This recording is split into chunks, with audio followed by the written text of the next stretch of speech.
I was interpreting it that we have to cut off from our senses. And what the Buddha is saying, it's not cutting off from our senses, it's just grasping on to what comes in through our senses. So a warm welcome to you who are tuning into this recording of Brixton Triratna's Dharma Night. My name is Amra Pushpa, and tonight we're going to conclude what I've seen as a very wonderful series called From Metta to Insight. And so I think the title itself poses a question. Can metta lead to insight or even enlightenment? And we've been looking at a 10-verse teaching of the Buddha, which has been very, very comprehensive in this very concise teaching. And in that teaching, and as we've been exploring, he takes us all the way from looking at our day-to-day lives, the conditions in our lives, the practice of metta inside meditation and outside meditation. And tonight we're coming to the concluding verse where it kind of culminates in this statement that it leads to insight, and it could be read to mean enlightenment.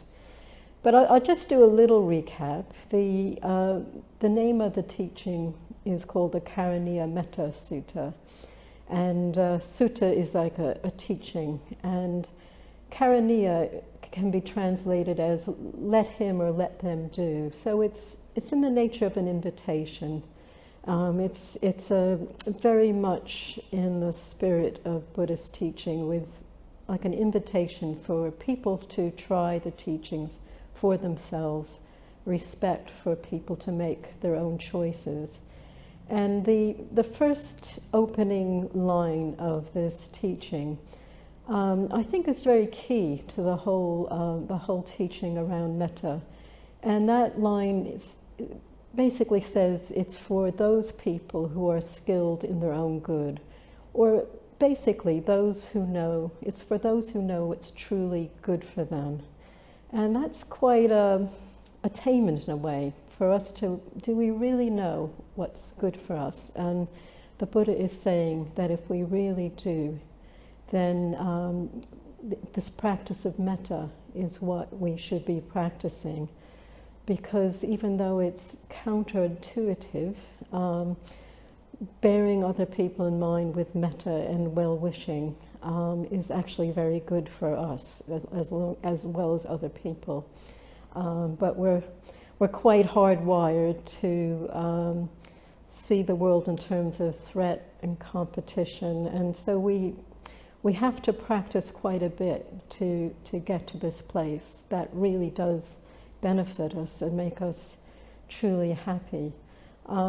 He then goes on to, as I said, the conditions that we need to put in place in everyday life, such as a practice of ethics, looking at our speech, and the way we, and respect for people who are truly wise and really listening to those teachings. And then the short teaching goes into the practice of metta. And as we looked at last week, he uses a very striking image, which is the love of a mother for her only child. And this is meant, in the ideal way, in the ideal context of this love of a mother for the only child, which in its ideal state is an unconditional love. And this is almost like a starting point for us, this ideal human love, for us to go beyond this circle, it's quite exclusive, the love of a mother for your only child, but it has these wonderful qualities in the ideal sense of wanting the child to grow and develop and to take responsibility for what's in that child's best interest. So the Buddha takes those beautiful qualities and then he kind of flips it from this narrow focus to turning it out to a boundless love for all beings. So it's very, very high ideal. And we looked at last week about how Metta ideally is like the sun, just radiating out, and impersonal in a way, that it's just releases out to, we're the sun. If a planet is there, it shines on the planet. If not, it's just radiating out. And so this week, we're going to look at the last verse, and I'll just read it out, because it has a lot in just a few lines. So before this verse, he talks about this practice of metta being permeating our life, whether we're standing up, walking, sitting down, or lying down. As long as we're awake, we should practice this mindfulness. So it is a type of mindfulness, metta. And I was thinking of friends of mine who, well, they might say during the day, if someone comes to mind, they might send them metta. So that's an example of how we might fold this into our lives. And then we go into the last verse, which is not falling into wrong views, being virtuous and endowed with insight by discarding attachment to sense desires. Never again is he reborn. So it has quite a bit in this last verse. So not falling into wrong views. So a view is an attitude that we take to life. And I guess an example of a wrong view would be that if we acquire as much money or good reputation as we can get, that we'll be truly happy. And many people live according to that view. With practice of metta, we cultivate a view that's more in line with reality, which is that we are interconnected, and that if we bear people in mind with goodwill, this is what we truly need and what the world needs. So that's a culmination, I suppose, of the teaching, that we're looking at what are the views by which we live. And this practice of metta is giving us a view that's in line with reality. And then being virtuous and endowed with insight. So insight is, it is a bit the way it sounds, a vision, an inner vision, and a vision of reality the way it truly is, which is constantly changing, impermanent, and interconnected. And metta practiced to its ultimate state is like a circle expanding out infinitely. So when we get to the full realization and culmination of metta, it's not far from insight into reality the way it truly is.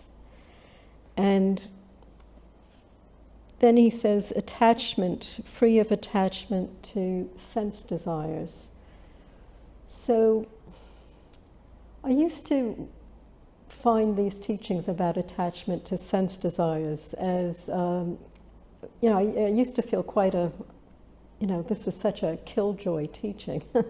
We have, I was interpreting it that we have to cut off from our senses. And what the Buddha is saying, it's not cutting off from our senses, it's just grasping on to what comes in through our senses. And when we can let go of that, there's a real freedom.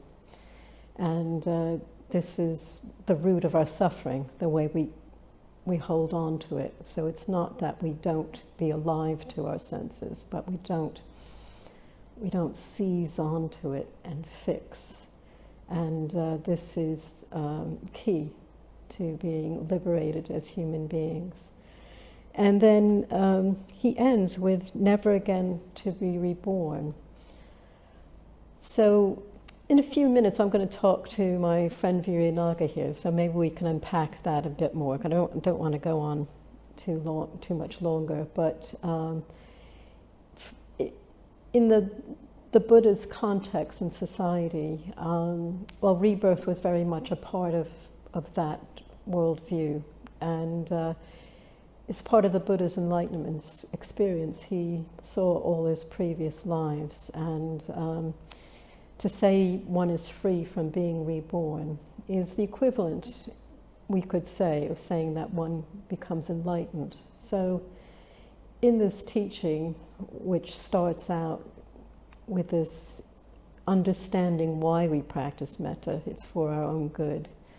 We're taking a lot of action, making a lot of effort, but we culminate, we realize enlightenment through this practice. So far from being a little, I remember when I first came along and practiced Metta Bhavana, I thought of it as some kind of positive emotion, just wishing people well, kind of a simple practice. But I hope as this series might have unpacked that there's a lot around the practice in terms of understanding where it can take us, all the different elements of how it affects our lives, and the fact that it's a very significant, very weighty practice that could take us all the way to enlightenment. So, Viranaga, I'm just wondering, when you started the Metta Bhavana, and then you moved on, you've been practicing for a good number of years. Did you kind of start looking back on the Metta Bhavana as kind of a beginner's practice because you learned it at the beginning? Yeah, no, thanks for your talk, and also thanks for the question. I think yes, I think I got a bit, for me certainly, I'm one of these people that didn't get on with it first of all in a way, and I think when you don't get on with it, or when you don't have a kind of creative response, it's easy just to think, oh well, that's what you get taught when you first come into the Buddhist center. That's right. And well, let me into the deeper practices or something, yes. Yes. But I must say that the interesting turning point for me was when I started teaching it to other people in a funny way. I had to, in a certain way, take it more seriously. And then also it yielded for me more, I guess, what you'd call insights in a way. I mean, I can tell you a little story if you'll entertain me for a minute. Yep. But I had one particular retreat, in a certain way, ideal conditions. I was on a long retreat. It was a silent retreat. We were meditating 3 or 4 times a day and practicing the Metta Bhavana.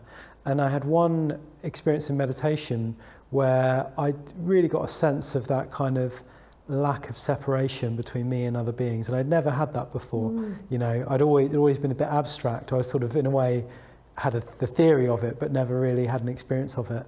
And I got a really strong experience. It didn't last very long, but a really strong experience of that. And suddenly it's like you're saying, that insight, that penny dropped. Yes. And I remember saying to myself, oh, this changes everything.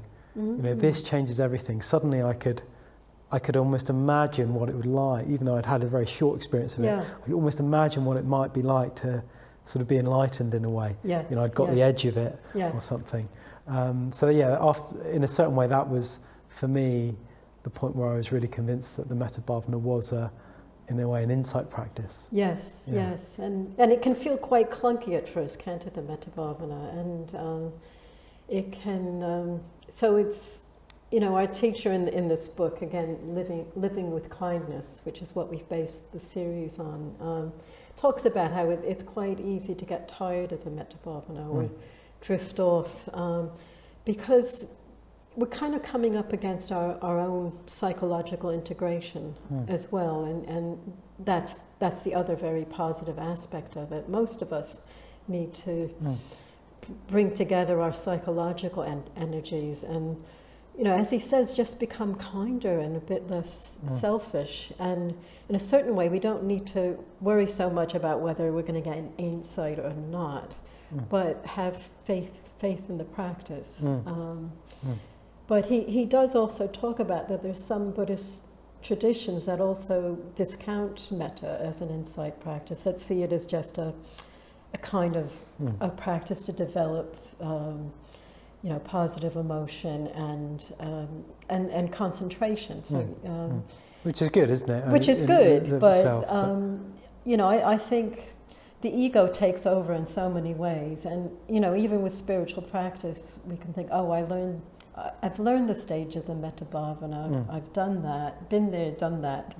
Now let me move into a more exciting, insight, practice, and that is the kind of buzzword these days. There's a lot of kind of excitement around that word, insight. I find, when people come to classes and they talk about, they've done insight practice in other places, and yeah, it's very important, but Metta Bhavana just addresses so many aspects of our being, and it's, besides leading to insight, it's such a crucial foundation to me.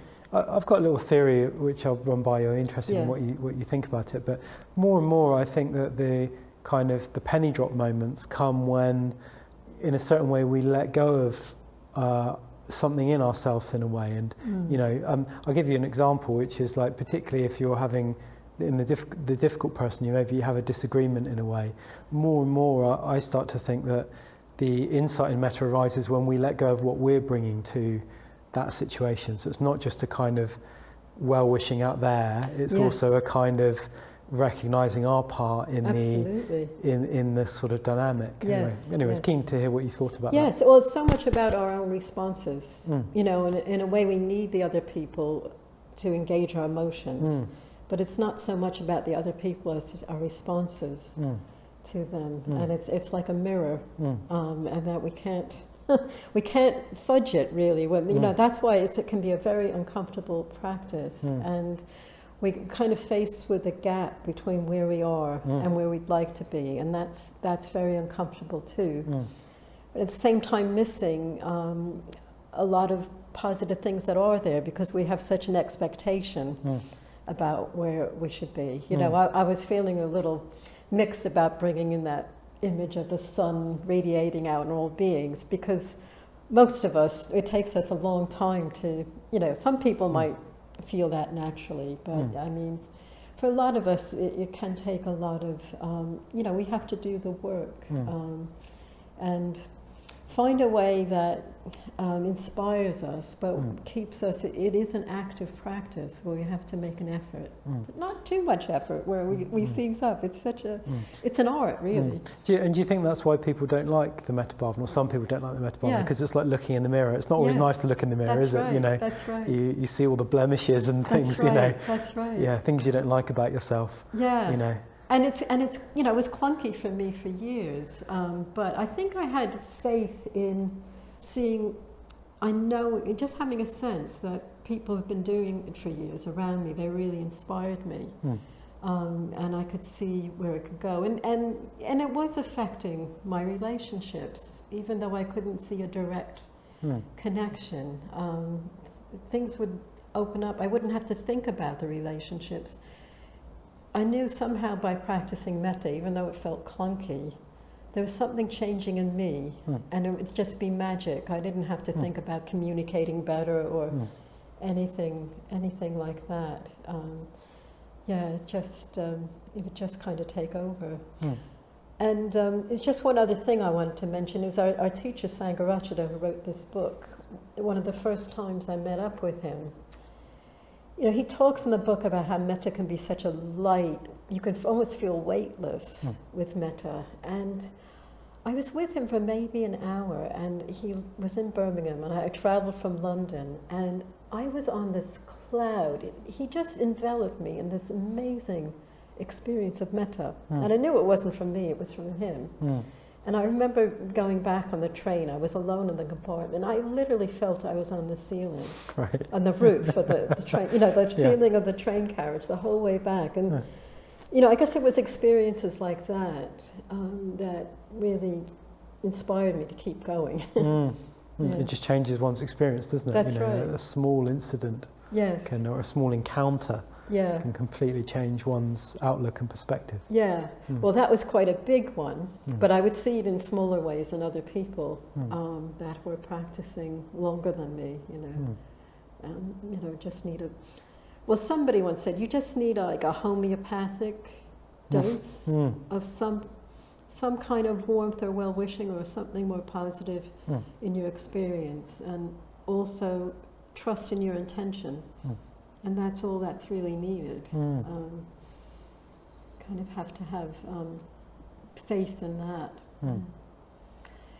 And I wanted to ask you about, the end of the teaching, which says, no more will anyone come to a rebirth.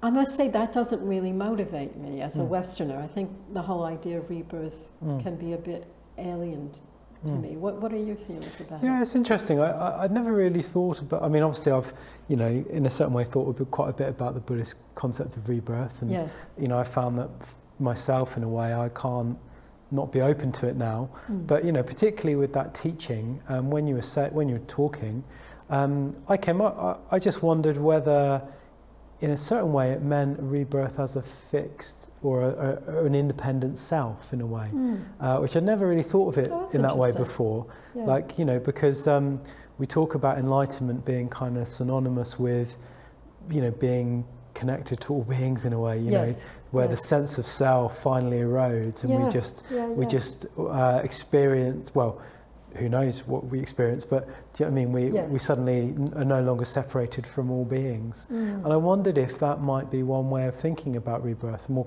creative way that I haven't thought in a way, that you're not reborn as as an ego again. That's right, that's quite insightful, I think that's a helpful way of seeing it, because in a sense that's what it means, is that you're not reborn in that fixed separate self, but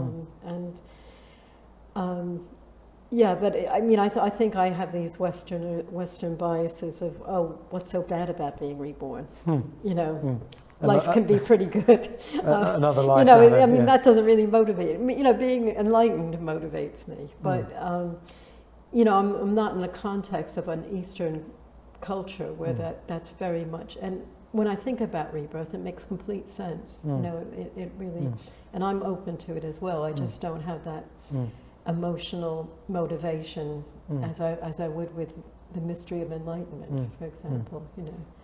What's the other thing that's often talked about, isn't it, is that we are sort of in a way reborn every moment or every day. Yes. And of course, we can really see that in our experience, because how we act at the moment in a certain way births our next experience, doesn't it? Right. The choices we make create our mental states that follow. So even, we can I'm sure we can all agree that it works on that level, and in a certain way I don't think we need to worry too much about kind of after this life in a way. No. We just have to recognize that process is in action. Yeah, it's enough to just focus on this life, really. Yeah. It's just that, if you read, Buddhist texts, there's a lot of stress on rebirth and how many times somebody is reborn, and and which is, it's just a different context. Great. Well, thank you. It's been very interesting. Yeah. Thank you. Yeah. Great, so I hope you enjoyed that Dharma Night talk. So if you did enjoy it, if you're enjoying our videos, I just want to ask you or encourage you to think about making a donation to the Brixton Buddhist community. We're a UK charity that relies completely on your donations to run everything here. And if this was a class, a meditation class, there'd be a donation bowl that you could just put in £10 at the end of the night to help support the activities. But as you're watching this online, I just want to ask you you to think about making an online donation. If you've watched 4 or 5 videos this month, maybe you might want to think about giving £10. So there's a link in the description below where you can go to our website and make a donation. And if you want to keep giving, you don't want to worry about making that donation every month, well, you could just set up a standing order, a monthly standing order. That would be really, really helpful. I want to suggest something of the region of maybe £10 or £20 a month if you're able to do that, and that would be really, really helpful and help us keep producing videos like this one. Thanks for listening. Take care of yourself.